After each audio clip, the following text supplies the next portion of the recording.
Fala, meus amigos, estamos começando aqui mais um vídeo do canal. Enquanto eu sigo nesse inferno aqui, eu vou fazendo o que não destruíram ainda, que são os vídeos do YouTube, tá? No vídeo de hoje a gente vai falar sobre o Lula, porque é aniversário dele hoje, né? O Lula está fazendo 79 anos aí hoje, e vamos falar um pouquinho sobre ele aí a partir de alguns dados pessoais, a partir também de um texto do Leonardo Sakamoto no Instagram, tá? Que fala sobre os eleitores do Lula. E, enfim, e outros dados aqui também, sim, um discurso também que o Lula fez na ONU, e tem um trechinho ali que eu acho interessante comentar e até para ponderar alguns detalhes, tá? Então vamos falar um pouquinho sobre isso. Então o tema do vídeo é esse aí, Lula, o aniversário do Lula e os eleitores do Lula, tá? Vamos tentar entender essa conexão. Antes eu deixo para vocês aqui mais uma vez a dica do meu novo romance aí, que está saindo, né? Meu primeiro romance, 10º livro e tal. Quem quiser entrar em contato, aí o zap tá na descrição do vídeo, a gente conversa a despeito desse absurdo que eu sigo vivendo aqui, tá? E aí você comprando o livro, você ganha também 2 marcadores, tá aqui o marcador, ficou bacana pra caramba aqui, tá? E, enfim, vai junto, tá? Os dois vão junto com o livro, junto com o livro, né? E também tem o meu livro de poemas, que já não é tão novo assim, tem 1 ano, mas enfim, né? Deixo para vocês também a dica aí. Quem quiser entrar em contato para deixar, para levar um ou para levar os 2, é só falar aí, beleza? Então, pessoal, vamos lá. Primeiro, né? Então, hoje é aniversário do Lula, ele está fazendo 79 anos. Então, deixar aqui até uns dados pessoais rápidos dele. Nasceu no dia 27 de outubro de 1945, tá? E inclusive foi ali, né, no ano em que acabou a Segunda Guerra Mundial, né? Então o Lula estava nascendo ali, e ele nasceu na cidade de Caetés, né, em Garanhuns, interior de Pernambuco, tá? E aí alguns dados aqui rápidos dele e tal. Ele é ex-metalúrgico, ex-sindicalista e político brasileiro filiado ao Partido dos Trabalhadores. É o 39º presidente do Brasil desde 2023 e foi também o 35º a ocupar o cargo entre 2003 e 2011. Né? Então o Lula é a terceira vez, né, que ele é presidente do Brasil, tá? E tudo mais, pessoal. E aí tem outras informações dele aqui, tá, pessoais. Ele também foi deputado federal, né, em São Paulo, de 1989 até 1991, certo? E, enfim, e aí tem algumas questões pessoais aqui que eu vou deixar para falar no final, para a gente voltar aqui sobre a vida privada dele, ou melhor, a vida pessoal, né? A vida pessoal, ou seja, né, a história dele vindo do Nordeste para cá e se tornando metalúrgico e tudo mais, e até chegar ao PT e à presidência da República. Mas antes eu queria comentar aqui o texto do Sakamoto e um trecho do Lula no discurso da ONU, tá? Porque isso aqui é interessante para a gente tentar pensar em algumas questões ligadas à própria existência da esquerda no Brasil, tá? Então o texto do Sakamoto, o título já é bem interessante, porque ele diz o seguinte: eleitor de Lula não o colocou na presidência para cortar educação e saúde. Está falando sobre essa questão do orçamento, né, que, enfim, volta e meia existem as pressões da direita para poder fazer cortes ali, menos, né, nos juros da dívida. Né? Isso aí eles não querem cortar jamais, né? Mas educação e saúde é a primeira coisa que eles pensam em cortar. A questão é que eu fiquei pensando no título do Sakamoto, ele diz: eleitor de Lula não o colocou na presidência para cortar educação e saúde. Tá? E aí eu fiquei pensando, mas quem é o eleitor do Lula que não colocou ele lá para cortar educação e saúde? Foi todo mundo que votou no Lula? Ou foi só uma parcela das pessoas que votaram no Lula, que realmente colocaram ele lá, sabendo que, né, eu estou fazendo isso aqui para não haver corte em educação e saúde depois, e etc e tal? Dá para responder essa pergunta, tá? Porque o Lula teve 51%, vocês devem lembrar, né? Em 2022 o Lula teve 51% dos votos contra 49% do Bolsonaro, foi pertinho ali, né? Menos de 2% dos votos, tá?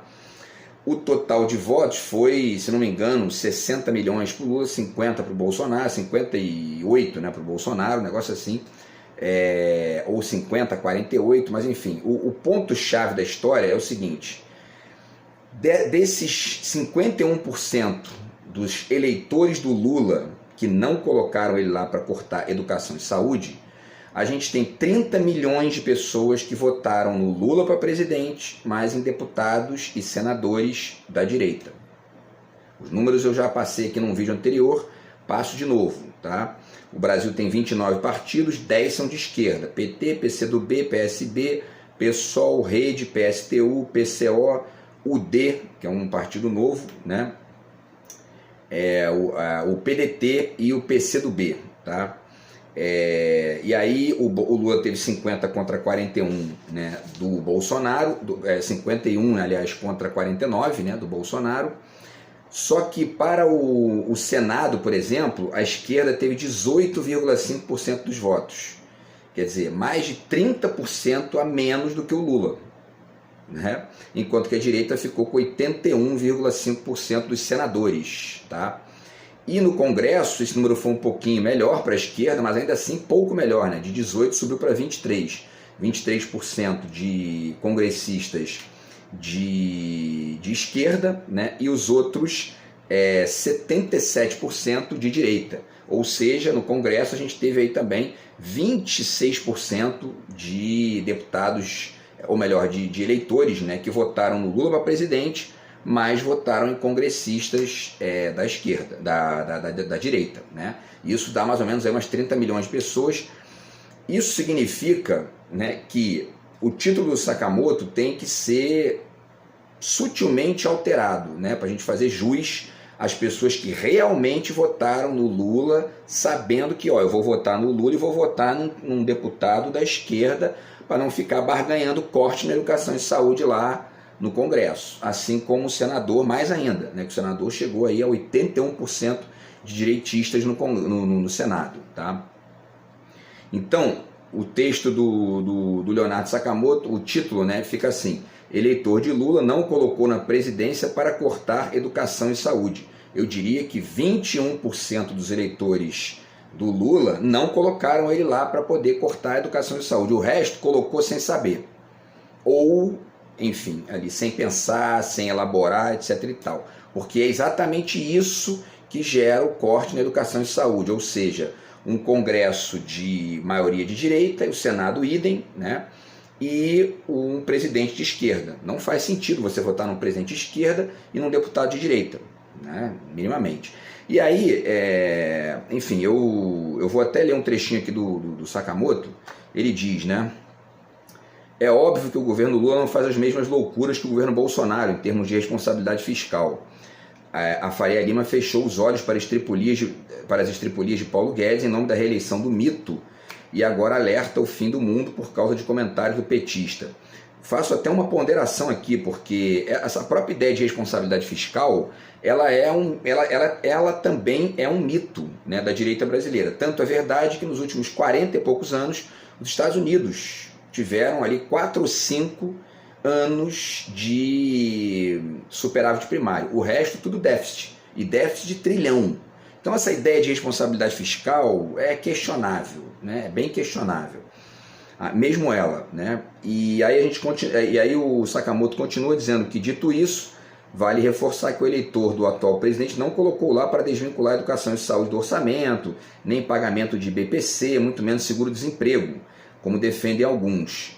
Repito, aqueles que votaram no Lula para presidente e em deputados e senadores de direita fizeram isso sim. Votaram, né? Botaram Lula lá e, ó, infelizmente vai ter corte de educação e saúde, porque a direita quer isso. O projeto da direita é esse, é diminuir o Estado, ou ficar vendendo que gosta de responsabilidade fiscal, mas no fundo é tudo conversa fiada, porque o dinheiro do corte dos juros da dívida eles não cortam, né? E não diminui também os juros do Banco Central, etc. Quer dizer, né? Não estão nem aí para isso, né?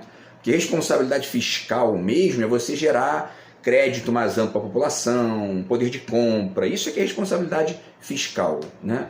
O resto é conversa fiada, né? Que, ó, tanto é conversa fiada que os Estados Unidos não seguem, né? Enfim, e aí ele diz aqui que há gente boa e realmente preocupada com o país, entre os que defendem que Lula deve aceitar cortes agora, garantir que o Brasil alcance grau de investimento nas agências de risco e então, com a entrada de recursos decorrentes disso, possa executar uma política social melhor. O problema é que nessa equação não está o povaréu que, desde a ditadura, houve que o bolo precisa primeiro crescer para depois ser dividido. E assim como a espera pelo Godot do Samuel Beckett, a fatia do bolo nunca chega. Inclusive o Godot, ele... bom, eu ia dizer um negócio aqui, mas não vou dizer porque Deixa eu mudar o assunto aqui. Então, a questão é a seguinte: essa lógica, né, que ele está ponderando aqui, ou seja, né, de pessoas que são gente boa e mesmo assim defendem isso, né?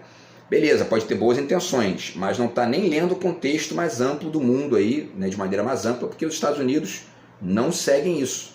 Se eles tiverem que proteger setores estratégicos da economia local, da indústria local, do comércio local, etc. e tal, eles se endividam e depois pensam no resto. Simples assim, né? Enfim, então nem os Estados Unidos a direita brasileira segue, é um negócio assim, né, inacreditável. E aí, bom, esse é então o texto do Sakamoto, né? Ele fala dessa questão dos ricos e dos pobres e tal.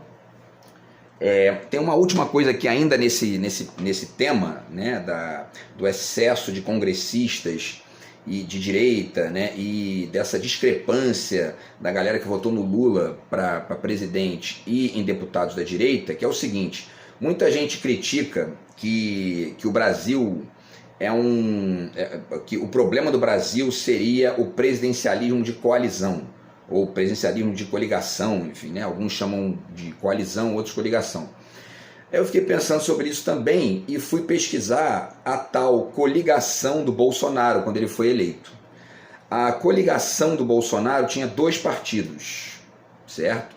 O partido do próprio Bolsonaro, que era o PSL, e o PRTB, que era o partido do vice-presidente, que era o general Mourão, né? E aí eu fiquei pensando, então que papo é esse de coalizão, né? No fundo, quem tem que fazer coalizão para ganhar a eleição é a esquerda, não a direita. A direita não precisa fazer coalizão, porque ela tem maioria esmagadora no Congresso e no Senado, e aí quando eles têm um candidato ali que tem chance de ser eleito, né, eles fazem simplesmente ali um junta 2, 3, porque eles sabem que os outros, aqueles que não estão ali naquela coalizão específica da campanha, vão votar a favor dos projetos deles quando eles ganharem, se eles ganharem, de qualquer jeito. Então eles não precisam fazer coalizão. Quem tem que fazer coalizão é a esquerda. E esse nome coalizão, ele também é um nome que é uma palavra meio esquisita, porque também não diz muito qual é o barato dessa tal coalizão. Porque no fundo, isso que se chama de coalizão é você você tem um projeto de esquerda e você tem que ficar abrindo mão, né, de uma série de coisas do projeto para poder dar espaço para a gente ali que não tem a menor intenção de pensar como você, discorda totalmente de você e ao mesmo tempo tem um projeto radicalmente diferente. Isso é que é o tal presidencialismo de coalizão. Então, quem é o culpado, né, dos problemas conectados com essa questão do tal presidencialismo de coalizão que é tão criticado no Brasil? O culpado é o próprio eleitor, simples assim, que não entendeu ainda que não adianta botar um presidente de esquerda e jogar um monte de direitista no Congresso para poder ficar ali chantageando, barganhando e pedindo cargo e pedindo verba, senão não aprova e bota um fufuca no ministério, não sei o que quer dizer. Não dá para governar direito assim, né? E a gente fica engatinhando, porque inclusive a gente também não chegou num ponto ainda, que é o ponto de uma Inglaterra da vida, um ponto de uma França da vida, que determinadas coisas ali que são da ordem da civilidade, né, do projeto de país, etc. e tal, não se discute direita, esquerda, né? Ponto. Ganhou a esquerda, ganhou a direita, continuam certos serviços básicos, certa civilidade, certo estado de bem-estar, porque eles têm uma história muito mais antiga do que os Estados Unidos, eles têm uma certa independência dos Estados Unidos que a gente não tem aqui, né? Então, enfim, essa ideia de coalizão, ela é uma palavrinha também tipo centrão, tipo terceira via, essas coisas tem que pensar bem, porque, né, no fundo, quem tem que fazer coalizão para ganhar é a esquerda, e a tal coalizão, na verdade, não passa de quê? De ficar, digamos, né, fraturando o projeto, né, e a gente aí vai atrasando. Enfim, para além disso, tá, tem o discurso do Lula. Então, o Lula fez um discurso na ONU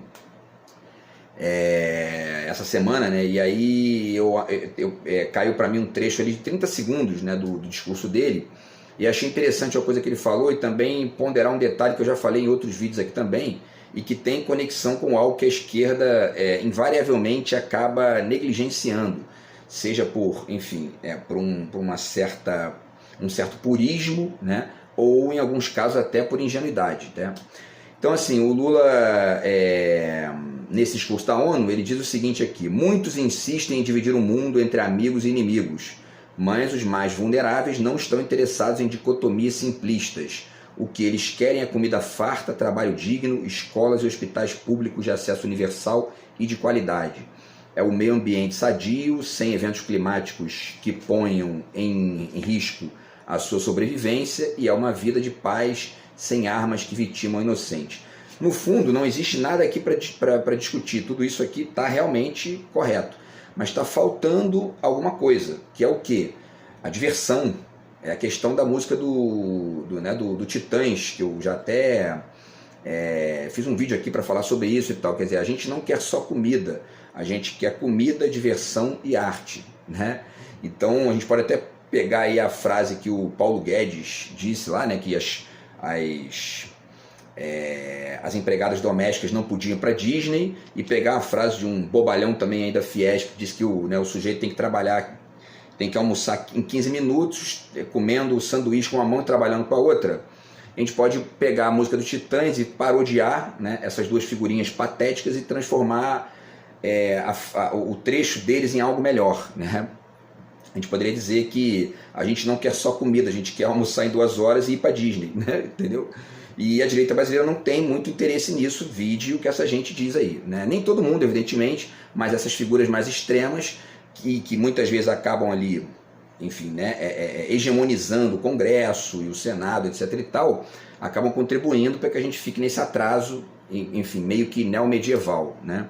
Então, eu diria que as pessoas estão interessadas em comida, trabalho digno, escola, hospital, meio ambiente, paz e diversão, e arte, e, enfim, uma grana extra para ir para o cinema, para curtir com a gatinha, com a patroa, para curtir com os amigos, um esporte, tempo, né? Tudo isso o mundo civilizado está fazendo, e a gente aqui fica aturando essa gente, dizendo que tem que almoçar em 15 minutos com uma mão e trabalhar com a outra, quer dizer, né? Bom, e para além disso, eu diria também aqui, sem querer corrigir o discurso do Lula, apenas fazendo um comentário, né, para além dessa questão, porque de fato quem está naquela vulnerabilidade do básico, de não ter o básico, está buscando e está pensando em conseguir o básico, né? Porque não tem o básico ainda, você está pensando ali em construir o básico. Agora, o ideal é que a gente chegue num ponto em que não apenas esse básico seja para todo mundo, e que aí, né, o além desse básico possa vir, enfim, na perspectiva de cada um, né? Mas também que essas pessoas que hoje são mais vulneráveis e que no futuro não serão, entendam que, infelizmente, algumas dicotomias são importantes.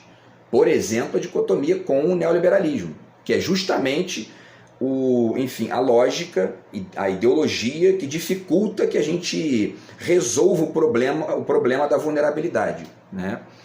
Então, porque isso é importante, né? Porque a gente precisa entender que tem sempre gente querendo, enfim, atrapalhar, querendo, enfim, prejudicar, que só pensa no seu e etc e tal, né? Infelizmente é assim que funciona, né? Mas de resto, isso aqui são acréscimos, né? Porque o discurso é esse aí mesmo, tá? E o ideal é que todo mundo seja amigo, o ideal é que todo mundo, enfim, entenda ali a importância de você pensar tanto em você quanto nos outros, né? Tudo isso é fundamental, mas tem gente que tem uma dificuldade maior, né? Tem gente que acha que o importante é o lucro da empresa e não o almoço do funcionário. Essa pessoa, essa figurinha, a gente tem que dialetizar isso, né? Colocar isso na dicotomia. Senão, né, não dá para, né, conviver com tudo, né? Então, enfim, bom, mas de resto é isso, tá? Então, e aí fala do meio ambiente, também da questão das armas, que é um problema sério que a gente passou nos últimos anos aí com o Bolsonaro, e que a gente espera que esse tipo de bosta não volte mais, né? Mas enfim, deixo aqui esse livro do Cândido Mendes, tá? Que é um livro sobre o Lula, né? Eu fui no lançamento desse livro, inclusive, tem até um autógrafo do Lula aqui, ó.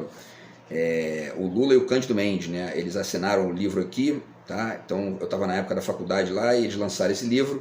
Foi ali pouco antes, né, da primeira eleição do Lula, E o Cândido Mendes comenta aqui algumas coisas e tal, e fala que ele fala, por exemplo, né, da necessidade do PT superar os 33% dos votos, né? E ele fala aqui inclusive ele cita um trecho aqui, tem um trecho aqui na 34 que ele fala justamente dessa questão, né, das alianças descaracterizadoras, que na época se discutia muito que o PT não podia fazer aliança com aquela direita mais fisiológica, na época era o PL, né, e enfim, e aí ele diz que o risco da aliança descaracterizadora, como a do PL, valeria mais como um símbolo do que como um aporte real de votos para vencer o fracasso das investidas anteriores para sair do gueto, né? E a gente tem um dia que superar esse gueto, né, do pensamento de esquerda no Brasil, para que a gente possa, enfim, melhorar o estado de bem-estar social, o desenvolvimento do país, a indústria, tudo isso a direita não tem nitidamente vocação para fazer no Estado, né? Simplesmente não tem. E aí o Lula fala também, o Cândido Mendes fala também do país do Lula, né, na página 215, ele diz: o país de Lula é sobretudo do luxo do voto como última aposta da democracia política, que veio para ficar, não obstante a devastação econômica ou a exclusão social feita em nome das liberdades do mercado pelos donos do poder, suas metamorfoses e ideologias, né? Então não é obviamente, está aqui mais uma vez o livro, né, não é obviamente colocar todos os ricos e enfim, etc e tal no mesmo balaio, né? Mas é pensar que, e nem o mercado, muito pelo contrário, o mercado faz parte da sociedade e tal. Eu já fiz vídeo aqui discutindo, inclusive, a necessidade de pensar até mais no mercado produtor do que no mercado financeiro, né, que muitas vezes é o que hegemoniza ali o dinheiro público. Mas, enfim, ponderar que naquilo que o Estado tem de dificuldade de caminhar e de evoluir, basicamente a culpa está na direita, né, que fica ali atrapalhando ou defende um interesse, muito mais um interesse privado do que um interesse público, né, e tudo mais. Eu, inclusive, estava pensando ontem sobre essa questão de Estado mínimo. É evidente que a direita chega lá e não faz Estado mínimo nenhum, né? Eles ficam ali com uma conversinha fiada de cortar ministério, blá blá blá, mas o Bolsonaro terminou com a carga tributária mais alta dos últimos, né, dos últimos governos, de todos os governos da democracia, né, do pós-ditadura. Mas aí eu fiquei pensando nessa coisa de que, bom, né, o Estado mínimo, né, a direita defende Estado mínimo, isso é um fato, né, todos eles falam isso e ficam criticando de Estado inchado, etc e tal. E eu fiquei pensando o seguinte, né, a pessoa votar na direita, ou seja, votar num candidato de direita para governar ou para ser deputado, senador, é a mesma coisa que a mulher querendo botar um silicone e vai procurar uma empresa, né, de silicone que tem um nome tipo peitinho mínimo, entendeu? Quer dizer, não vai conseguir. Né? Então, assim, o ideal é a gente votar em quem tem vocação para o Estado. Senão a gente não consegue, né? A gente vai continuar botando gente lá que não tem vocação para estar lá. E aí, por último, pessoal, deixo aqui umas informações rápidas sobre o Lula, tá? Para a gente finalizar o vídeo aqui, tá? Ele nasceu, né? Ele nasceu de uma família pobre, ele era o 7º de 8 filhos, tá?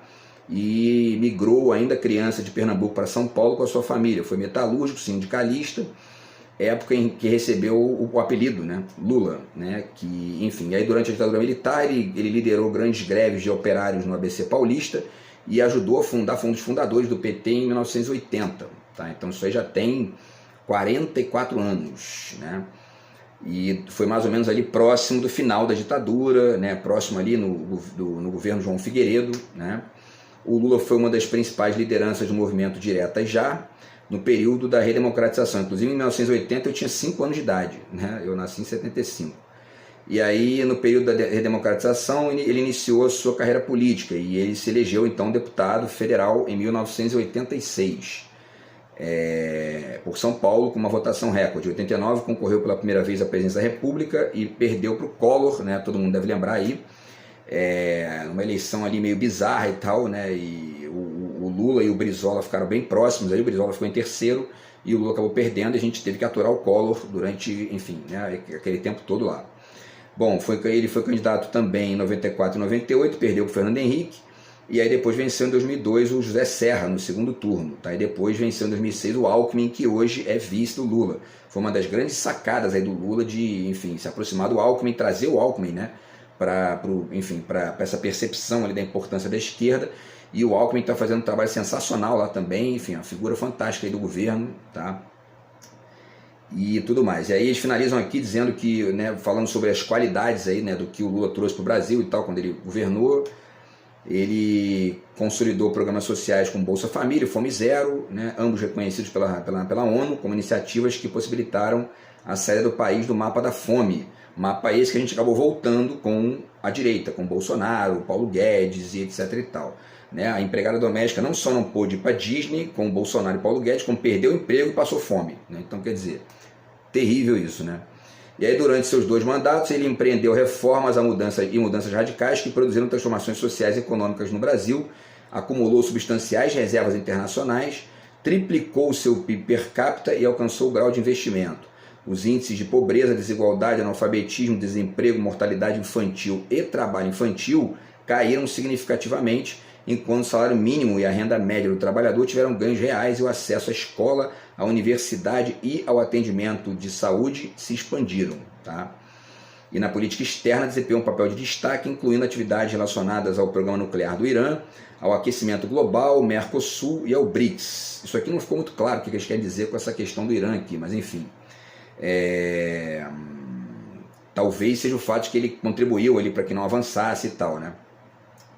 E aí eles finalizam dizendo que o Lula foi considerado um dos políticos mais populares da história do Brasil e, enquanto presidente, foi um dos mais populares do mundo. Né? Então, ele foi sucedido pela Dilma em 2010, que foi reeleita em 2014. E a Dilma, né, conseguiu, né, a reeleição, a sua eleição, né, muito por conta do apoio do Lula, porque ela não tinha história, né, e tal. Então, quer dizer... Então é isso, tá, pessoal? Então a reflexão de hoje foi essa aí, tá? Sobre o Lula, o aniversário do Lula, né? Que é hoje, está fazendo 79 anos aí, e os eleitores do Lula, tá? A gente discutiu essa questão para pensar quem são de fato os eleitores aí do Lula que contribuíram de maneira mais ampla e aqueles que têm que repensar, de certa forma, a sua, enfim, perspectiva e tudo mais, tá? Então, enfim, parabéns ao Lula aí, grande figura da história do Brasil, 79 anos, enfim, né, um cara sensacional, a gente torce que ele continue aí e que viva para sempre aí, né, viva 200 anos, a gente possa aproveitar isso aí, porque, enfim, o Brasil caminha melhor quando a esquerda está no governo. Beleza, pessoal? Então é isso, a gente se fala aí no próximo vídeo do canal. Um grande abraço aí, tamo junto, fui.